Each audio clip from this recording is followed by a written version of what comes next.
Hello বন্ধুরা, নতুন blog নিয়ে আমি চলে এলাম। তোমাদেরকে সবাইকে স্বাগত আমার চ্যানেলে। আমার এই ব্লগটা ভালো লাগলে তোমরা অবশ্যই একটা লাইক কমেন্ট করো। আশা করি তোমাদের ভালো লাগবে, এটুকু আমি আশা রাখছি। পুরোটা দেখো, কেউ স্কিপ করে যেও না, এটাও আমার রিকোয়েস্ট রইল। আশা করছি ভালো লাগবে। তা কালকে একটু বিকেলবেলা বেরিয়ে গেছিলাম, একটু বিকেল করে গতকাল বেরিয়েছিলাম। খুবই দরকারি প্রয়োজনীয় কিছু জিনিস কেনাকাটি ছিল। হ্যাঁ, তাই বেরিয়ে গেছিলাম। রোদ থাকতে 4:30 পৌনে 5টা তখন হবে ঘড়ির কাঁটায়। দেখো চলো কোথায় গেছিলাম দেখাচ্ছি। কেনাকাটি করতে যাচ্ছি বন্ধুরা, বেরিয়েছি একটু বিকেল করে। চলো সঙ্গে থাকো, দেখতে থাকো কোথায় যাচ্ছি, সঙ্গে থাকো।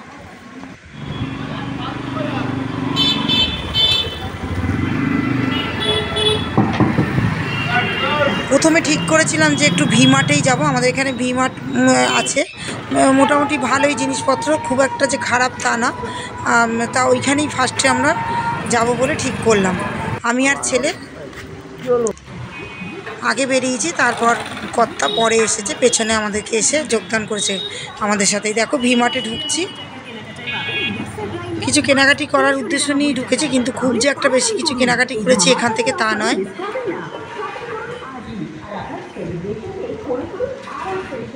অনেক কিছুই অফারে ছিল, কিন্তু জিনিসগুলো খুব একটা ভালো ছিল না, মানে আমাদের পছন্দ হলো না। তাই দুটো একটা জিনিস কিনে নিয়ে আমরা বেরিয়ে গেছিলাম। তোমাদেরকে আগে পুরোটাই দেখিয়ে দিচ্ছি, তাই জন্য আমি ঢুকেই আগে ভিডিওটা করেছি। দেখো ছেলে একটু আমার আগে এসেছে, ছেলে এসে একটু ট্রলিগুলো দেখছিল। বাবা আসছে, তাই এখানে পছন্দ হলো না, দামটাও একটু বেশি দেখলাম। আমরা অ্যাকচুয়ালি ট্রলিটা কিনবো বলেই এসেছিলাম, সেটাও একটা উদ্দেশ্য ছিল। তা তোমাদেরকে আগে প্রথমে পুরোটা আমি ভিডিও করে ঘুরিয়ে একটু দেখিয়ে দিচ্ছি। তারপরে ট্রলিগুলো একটু পছন্দ হলো না খুব একটা, দামটাও বেশি বলছে।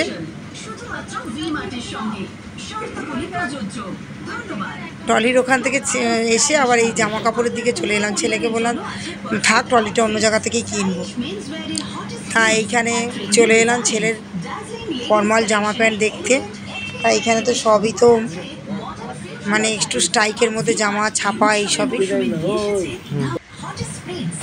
কিন্তু তাও কিনেছি জামা প্যান্ট। ওর একটা ছেলের একটা ফর্মাল প্যান্ট কিনেছি, একটা জামাও কিনেছি, এক কালারের কিনেছি জামা। এই দুটো জিনিসই খালি কিনেছি, কিনে এখান থেকে আমরা বেরিয়ে গেছিলাম। এই ছেলে একটু জামাটা পরে, এই যে ছেলের জামাটা পরে ট্রাই করতে গেছিল, জামা প্যান্টটা দুটোই পরে একবার দেখে নিল, নালে না খুব অসুবিধে হয় বাড়িতে এসে। তারপর যদি দেখি ছোট বড় কিছু হয়েছে আবার পাল্টাও, আবার দিনের বেলা ছাড়া পাল্টাবে না, ভীষণ অসুবিধা।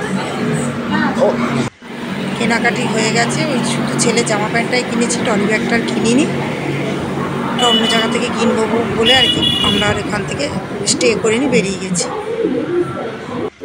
কর্তা তো এখান থেকেই চলে গেল, কর্তা আর আমাদের সময় দিতে পারে, উনি চলে গেল। বললাম আমি চললাম, তোমরা যাও, মা ছেলে কোথায় যাবে, যদি কিনে নিয়ে আসো তো কিনে নিয়ে আসো আজকে। তারপর দেখো আগে আমরা কিনিনি, ছেলে বললো মা একটু দই বড়া খাবো।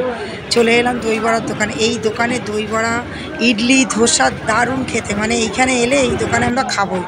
তা ছেলে খেলো, আমিও খেলাম, দিয়ে আবার রওনা দিয়ে দিলাম শ্রীরামপুরের উদ্দেশ্যে। তখন ঘড়ির কাঁটায় 6টা 15-20 এরকম হবে, বেশি দেরিও হয়নি। তো ছেলেকে বললাম চল, বাবাও যখন বললো তাহলে চল, তাহলে চলে যাই শ্রীরামপুর, ওখান থেকেই কিনে নিয়ে আসি। শ্রীরামপুরের উদ্দেশ্যে রওনা দিয়ে দিলাম।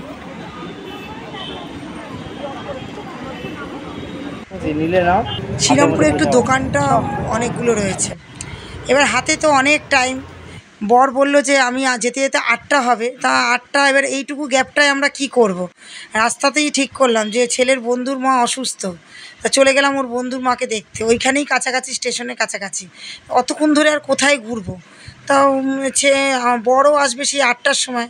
তা আমি ছেলেকে বললাম চল তাহলে তোর বন্ধুর মাকেই দেখে আসি, যে মিষ্টি কিনে নিয়ে বন্ধুর বাড়িতে চলে গেলাম। ওর মাকেও একটু দেখে নিলাম, দেখে আসলাম। অনেক দিন ধরে ইচ্ছা ছিল, উনি একটু অসুস্থ, রিসেন্ট একটা অপারেশন হয়েছে, তাই দেখতে চলে গিয়েছিলাম, নালে আর হতো না। এই উদ্দেশ্য নিয়ে একটু বেরিয়ে গিয়েছিলাম বলে তাই দেখা হলো। ওখানে গল্প টল্প করে বেশ তাও আধ ঘন্টা 45 মিনিট মতন বসেছি, বসে আবার বেরিয়ে এসেছি। দেখো এইবার চলে গেলাম ট্রলি ব্যাগ কিনতে শ্রীরামপুরে। ছেলে আগে এগিয়ে গেল, আমি তো ক্যামেরা করছি। ক্যামেরাটা আমি না ক্যামেরা খুব একটা ভালো করতে পারি না, ছেলে করলে খুব ভালোভাবে ধরে। ক্যামেরাটা একটু কাঁপছে বন্ধুরা, তোমরা একটু কষ্ট করে দেখো। দেখো চলে এসেছি আমরা, দেখো না দেখো ফাইনালি পৌঁছে গেলাম। যেটা কেনার উদ্দেশ্য ছিল, এই যে এই টলি ব্যাগটা কিন্তু আমরা কিনেছি সাফারি, এটা কিনেছি, বেশ ভালোই দাম নিয়েছে ব্যাগটা। এইটা কিনলাম, আর সঙ্গে একটা পিঠের ব্যাগও কিনেছি, খুব দরকার, এটা জরুরি, তাই কিনে মানে কালকেই কিনে নিলাম। কেনা হয়ে গেছে, এইবার বাড়ির দিকে রওনা দেবো। চলে এসেছি, ট্রেনে উঠে গেছি। এবার বেশ ভালোই রাত্রির হয়েছে, তখন 9টা এরকম হবে, 9টা অলরেডি বেজে গেছে। তা চলো বন্ধুরা, আমার ভিডিওটা আজকে এই পর্যন্তই। যদি ভালো লাগে তোমরা একটা করে লাইক কমেন্ট করে দিও, আবার পরের ভিডিও নিয়ে চলে আসবো। তাহলে বন্ধুরা আজকের মতন টাটা।